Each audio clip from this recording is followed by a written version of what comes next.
പിന്നെ ഇപ്പം ധ്യാൻ ഇതിൽ ആദ്യം ഒരു പെൺകുട്ടീനെ പ്രേമിക്കുന്നുണ്ട്.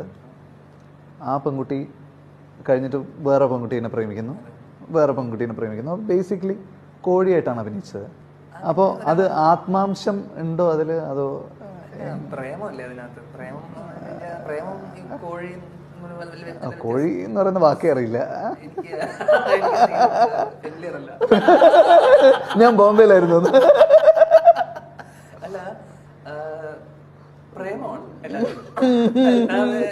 അല്ല, ജീവിതത്തിൽ അങ്ങനെയാണോ? എല്ലാവരോടും പ്രേമാണോ?